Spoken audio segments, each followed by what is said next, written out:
um objeto chamado select. Select é para trabalhar com objetos do tipo cortina, né, do tipo select mesmo, que você clica e abre uma lista de opções.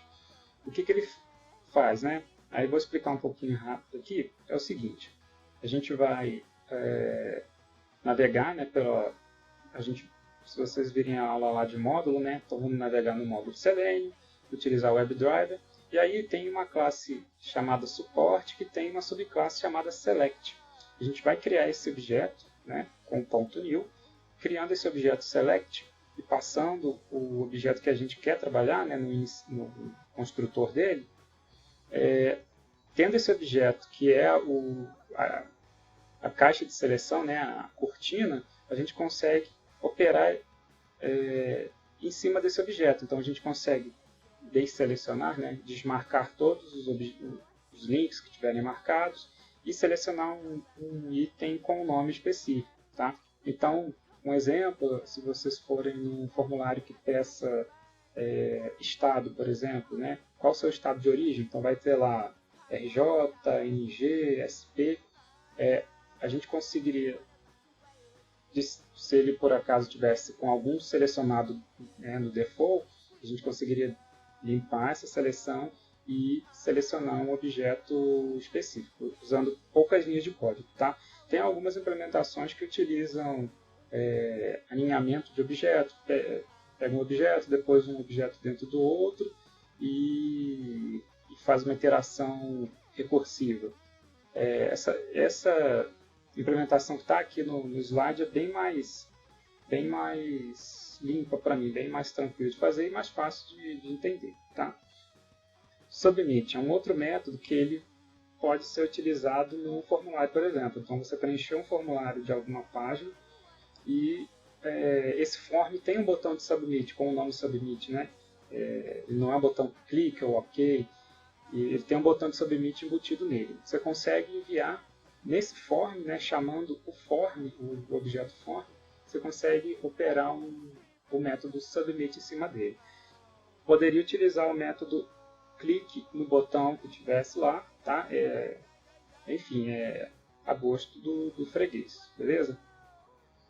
Outro método aqui que é interessante, quando a gente estiver trabalhando com várias janelas abertas, é o switch to.window, com o nome da janela.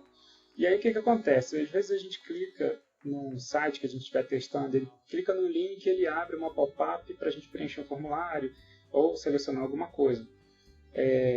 Algumas ferramentas que eu já trabalhei, ela acaba perdendo o foco do teste, então ela não sabe qual é a janela que ela deve trabalhar. Tem duas abertas, uma tapando, né, o objeto da outra. Tem algumas ferramentas que você tem que trabalhar com os objetos visíveis, né? Então, às vezes, pode gerar um conflito e fazer o seu teste falhar. E aí a gente utiliza esse método switch to para poder navegar para outra janela que foi aberta.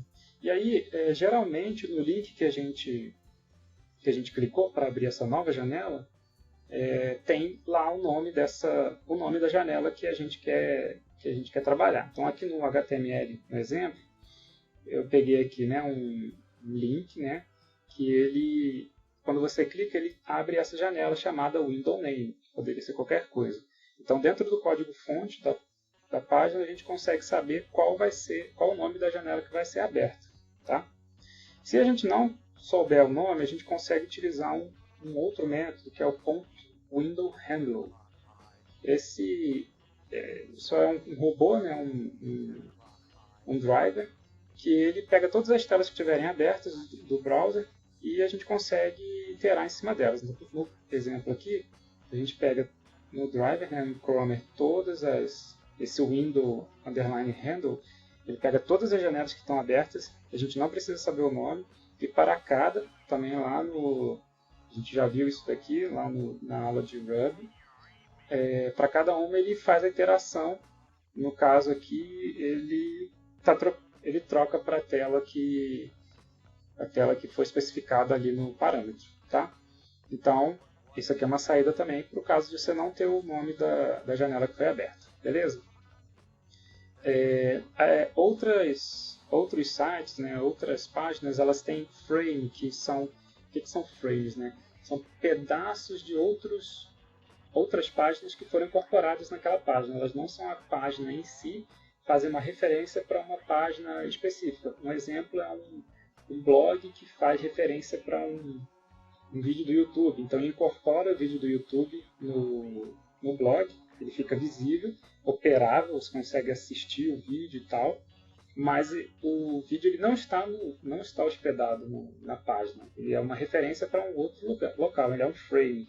Então, dependendo da página, ela pode conter vários frames, várias referências. E a gente consegue também utilizando o switch to, só que nesse momento aqui, né, com o ponto frame, a gente consegue navegar pelos frames que a gente quiser. Também a gente vai olhar lá no código-fonte qual é o frame que a gente vai trabalhar. Tá? E vamos passar como um parâmetro aqui. Beleza?